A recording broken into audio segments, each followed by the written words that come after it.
Vamos falar das consequências e efeitos da criação de um superministério na Argentina. Sérgio Massa deixou a presidência da Câmara dos Deputados para assumir os rumos econômicos do país. O chamado Superministério Argentino é uma fusão entre os ministérios da Economia, do Desenvolvimento Produtivo e da Agricultura, Pecuária e Pesca. Para falar sobre essa questão, nós conversamos agora com Eric Nepomuceno, que é escritor e jornalista. Boa noite, Eric. Prazer em falar contigo. Tudo bem? Seja bem-vindo. Tudo bem. Obrigado pelo convite. Maravilha. Eric, traz para a gente aí, para os nossos telespectadores da TVT e ouvintes da Rádio Brasil Atual, o que significa a criação desse superministério na Argentina? Bem, vamos lá.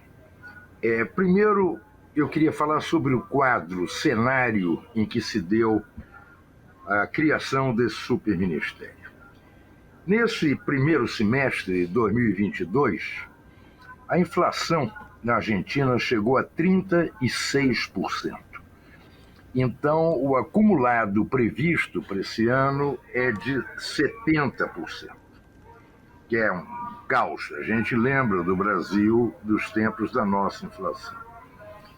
A moeda argentina está tão desvalorizada que o chamado dólar blue, dólar azul, que a gente chama de câmbio negro, é mais que o dobro. Mais que o dobro. Ainda hoje, eu estava vendo em jornal, é um pouquinho mais que o dobro, o que mostra que ninguém acredita, nenhum argentino acredita na moeda deles. O panorama social na Argentina é dramático.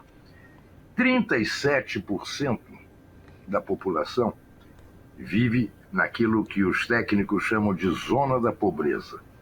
E outros 10% diretamente na miséria. Quer dizer, entre pobres e miseráveis, nós temos quase metade dos 47 milhões de argentinos.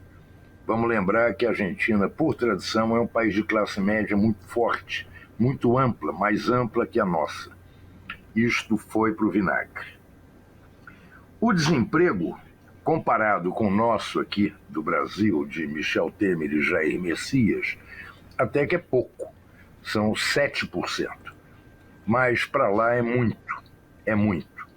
E o chamado subemprego, quer dizer, aquela atividade que você não tem proteção das leis trabalhistas, não tem garantia de salário, etc., envolve mais 3%, quer dizer, entre desempregados e subempregados são 10%.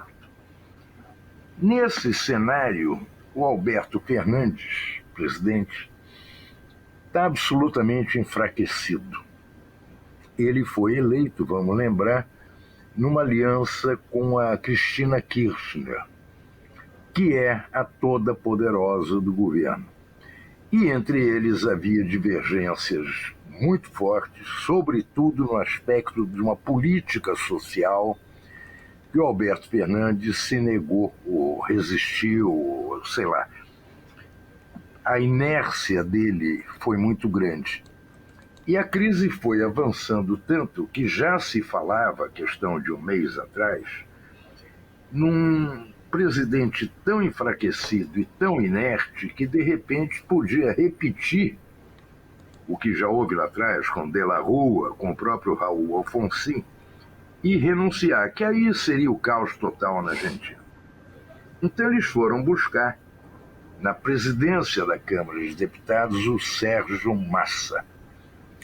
Qual a origem do Sérgio Massa? Ele vem de uma família de classe média alta, de uma cidade, um distrito muito pertinho de Buenos Aires, chamada San Isidro, que é um reduto de famílias abastadas.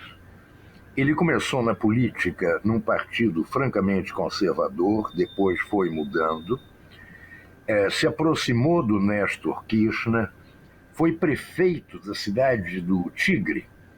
Tigre é uma cidade que fica praticamente em frente a Buenos Aires.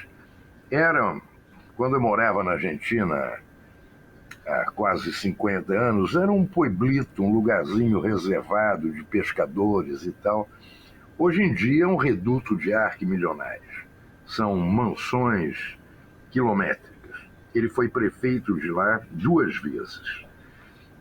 No primeiro governo da Cristina Kirchner, 2009, o Sérgio Massa, que todo mundo considera com razão um político muito hábil, foi nomeado para o que seria uma chefia de gabinete. Era o homem forte do governo da Cristina.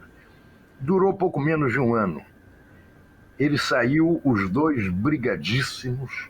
Ele depois foi candidato a presidente, perdeu para o Maurício Macri, que é a versão argentina do nosso Michel Temer, ou seja, um horror, um ladravaz, um corrupto. É o Michel Temer versão argentina. Muito bem. E ele se elegeu, enquanto Alberto Fernandes e a Cristina, presidente e vice-presidente, ele foi um deputado extremamente votado e foi eleito pelos seus pares presidente da Câmara. Então, essa é a trajetória básica dele. Ele é, eu repito, um negociador muito hábil, tem trânsito da esquerda para a direita, é um conservador, nos seus momentos mais ousados eu diria que ele é um liberal clássico. E o que ele propõe de saída? Aí que está o problema. Ele tem de reduzir o déficit fiscal, quer dizer, aquilo que o governo gasta e arrecada em 2,5%, de acordo com o FMI. E ele tem de sair caçando dólar de tudo que é jeito, porque a Argentina praticamente não tem reserva, não tem financiamento fora. Quando aparece algum crédito, é um crédito gotejado a taxas altíssimas. Então a primeira coisa que ele tem de fazer é conseguir dólar. Aí vocês vão me perguntar, mas vem cá, a economia argentina está crescendo esse ano 6%. Então é uma contradição brutal. Você tem desemprego, você tem fome, tem miséria, tem pobreza, tem uma inflação altíssima, não tem reserva e a economia cresce. Como é? Isso eu não sei explicar. Isso aí tem de perguntar para algum economista. E por que a Argentina não tem dólar? Primeiro, porque paga uma fortuna para o Fundo Monetário Internacional. E segundo, porque é um hábito que nenhum governo, nem o Néstor Kirchner, nenhum governo conseguiu controlar, que é o seguinte: eu sou exportador de milho. Exporto $1 milhão de milho para a Holanda. Aí eu ligo para o comprador e falo, não me paga ainda não. Segura o dinheiro aí, vamos esperar o peso desvalorizar para aí você me pagar. E esse mecanismo tem 500 leis contra ele, nenhuma lei funciona. Então, o primeiro movimento do Sérgio Massa foi um movimento típico de um economista liberal. Típico. Não é um reacionário, eu insisto, é um liberal conservador. Segundo problema que ele não mexeu, o que fazer com salário e desemprego, o que fazer com a fome, o que fazer, por exemplo, com os aposentados, o que fazer com a saúde pública. A saúde argentina é disparada, melhor da América Latina e das melhores do mundo. Agora, eu tenho acesso. Por quê? Porque eu tenho seguro-saúde, porque eu posso pagar. E o povo que sempre teve acesso, eu tenho amigos ricos na Argentina que se tratavam em hospital público, era realmente um sistema universal. Os meus amigos ricos continuam se tratando em hospital público e os pobres é uma injustiça muito grande. Então eu diria, de maneira geral, que é num cenário caótico que o Sérgio Massa avança, por enquanto, com apoio do mercado. E, por enquanto, ele assumiu faz 3, 4 dias, com apoio da esquerda peronista, na espera de ver o que ele vai fazer para resolver o que realmente importa. Por enquanto, ele está atendendo o mercado. E o povo tem de esperar para ver. Certo. Sobre esse superministério que agrupa economia, desenvolvimento, pesca, pecuária, agricultura, que a gente pode dizer sobre esse agrupamento e que, de fato, pode afetar aí a população argentina, essa renovação de ministérios, né, de agrupamentos? Vamos conversar daqui a um mês. Por enquanto, a ideia parece muito boa, quer dizer, você concentra toda a economia de um país numa equipe só, comandada por um camarada que, repito, é um hábil negociador, é um advogado com vasta experiência política. Então vamos ver o que ele vai propor. Por enquanto não propôs nada, ficou no discurso. Temos de combater a pobreza, até aí até eu, não precisa ser nada. Eu acho interessante essa proposta do superministério, mas tem um detalhe aí que a gente tem de prestar atenção, porque não estamos acostumados a isso no Brasil. É a Cristina Kirchner e o grupo dela. Porque o peronismo sempre foi um saco de gatos.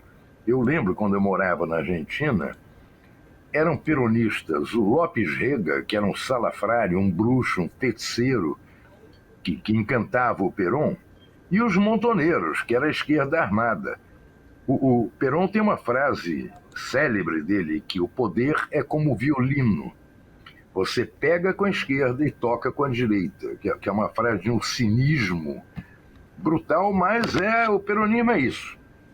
Então vamos ver o que o Massa, que é um peronista de centro-direita, vai enfrentar com o grupo da Cristina, que hoje em dia é majoritário. E temos de prestar atenção também que o Massa, além de todas as qualidades que eu falei, tem uma característica, ele tem uma sede de poder. Ele quer porque quer ser presidente. E é a primeira vez, se ele der certo, que ele tem muita chance de ser eleito. Agora, depende, repito, se ele der certo, não para o mercado, se ele der certo para os argentinos. Eric, você tocou nesse ponto que na minha pergunta, que é muito importante, esse embate desse grupo da vice Cristina Kirchner com ele. Você falou que ele quer muito ser presidente, mas, de fato, se não apresentar algo concreto que melhore a vida dos argentinos, essa taxa de juros altíssima, inflação lá em cima e desemprego, nada vai acontecer, né? Não, nada vai acontecer e esse governo vai terminar de uma maneira melancólica e vai saber o que vem por aí. Porque a gente não pode esquecer que no eleitorado argentino você tem dois grandes núcleos, um volume enorme de eleitores. A capital federal, que é a cidade de Buenos Aires, você tem depois a província, o estado de Buenos Aires, e em terceiro lugar você tem Córdoba. Agora, os peronistas, o Perón, o próprio Perón, jamais ganhou na capital federal. Ele nunca foi vitorioso em Buenos Aires. Quando ele tinha 60% dos votos, por exemplo, em 1973, na eleição de 73, eu morava lá, eu me lembro. Ele varreu o país inteiro. Em Buenos Aires, ele não ganhou na capital. Perdeu por meio ponto, etc., mas não ganhou. E vamos ver o que acontece, porque o peronismo é dividido. Eu não acho que a Cristina Kirchner consiga se reeleger no quadro de hoje. Vamos conversar o ano que vem, pode ser que tenha mudado. O Massa tem boa chance se der certo. Se não der certo, aí é o caos, aí eu não tenho ideia do que vai acontecer, ninguém tem. Tá certo, então vamos continuar acompanhando, né, Eric? Como você disse, tem muita coisa que é a ver, que é coisa que a gente vai ter que ver o resultado. Conversamos com Eric Nepomuceno, que é escritor e jornalista. Muito obrigada pela sua participação. Eu que agradeço e estou às ordens. Até a próxima. Abraço.